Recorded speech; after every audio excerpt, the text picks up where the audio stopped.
No nosso último vídeo, nós vimos como a Guerra dos Farrapos sangrou o sul do Brasil por uma década, mas a Farroupilha não era um caso isolado.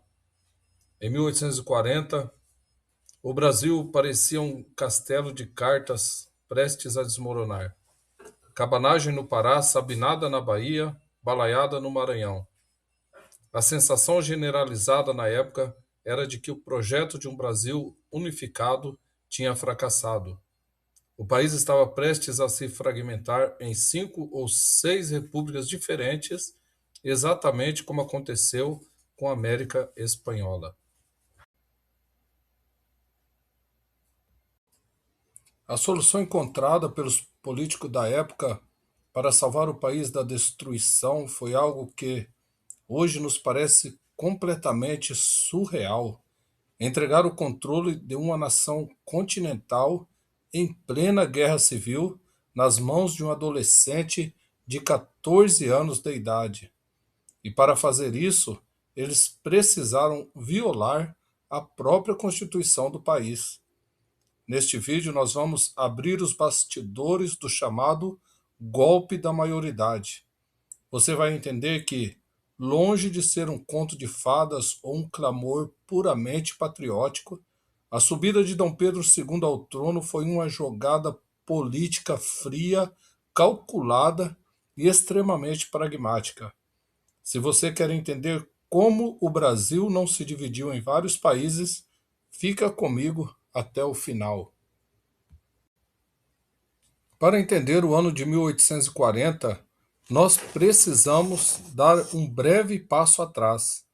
Desde 1831, quando Dom Pedro I abdicou do trono e voltou para Portugal, o Brasil era governado por regentes. A Constituição de 1824 era clara. O herdeiro, o pequeno Pedrinho, só poderia assumir o poder e governar de fato quando completasse 18 anos. O problema é que a regência acabou se tornando um experimento político instável.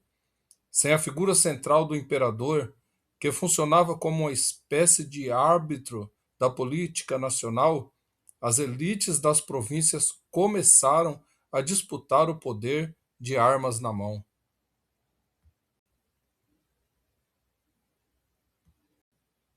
Por volta de 1837, o cenário político em Rio de Janeiro se estabilizou em torno de dois grandes grupos, os liberais e os conservadores. Naquele momento, quem estava no poder era o regente Araújo Lima, um conservador convicto. Os conservadores defendiam a centralização total do poder no Rio de Janeiro e uma linha dura contra as revoltas provinciais. Sobre o governo deles, a autonomia das províncias foi sufocada.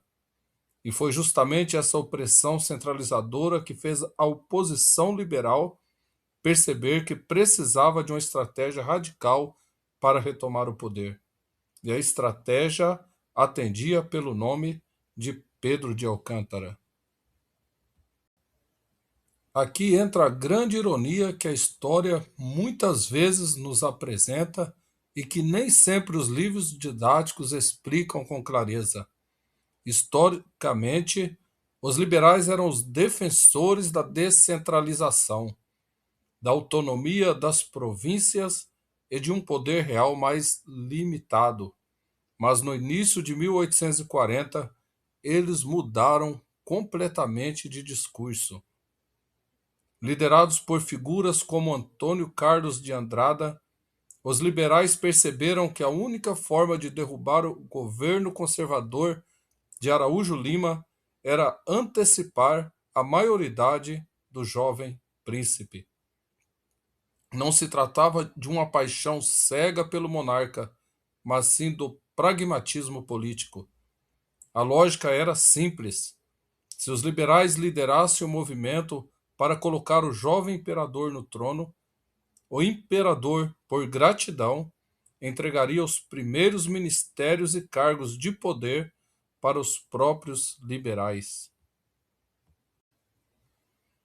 Para organizar essa pressão, em abril de 1840, foi fundado o Clube da Maioridade. A estratégia deles era genial. Eles sabiam que não bastava articular o golpe nos salões do parlamento, era preciso criar um clamor popular.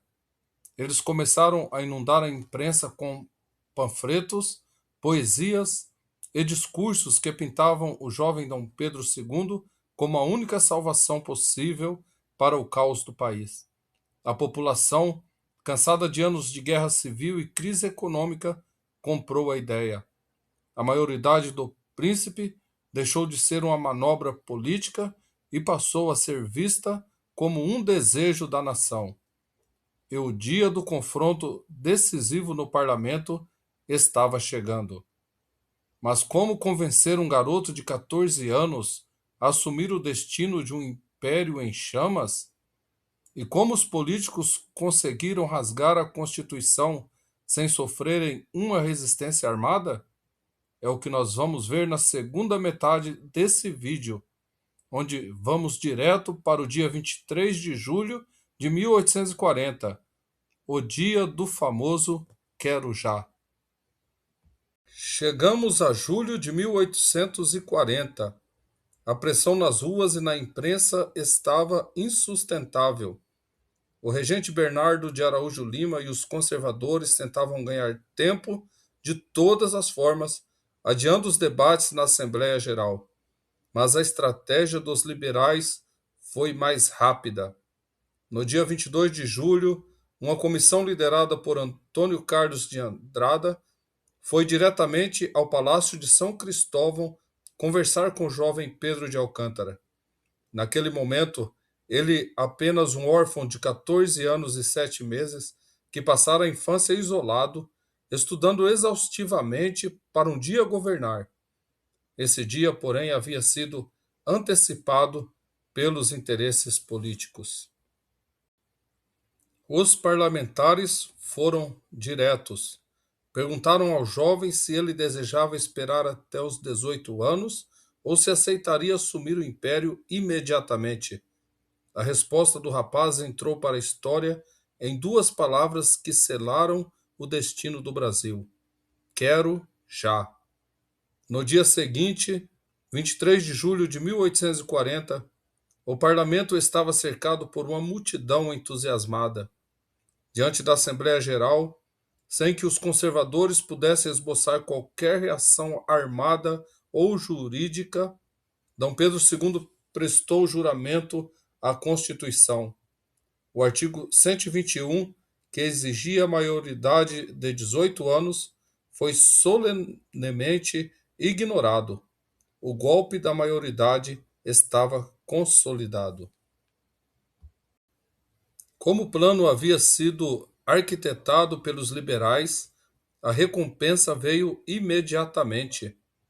Dom Pedro II formou seu primeiro gabinete de ministros, composto quase inteiramente por membros do Partido Liberal, que ficou conhecido como Ministério dos Irmãos, devido à forte presença dos irmãos Andrada e Cavalcante.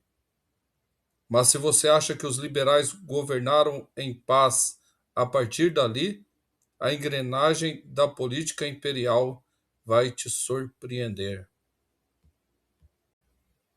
Para garantir a maioria no parlamento, os liberais organizaram as eleições parlamentares de 1840.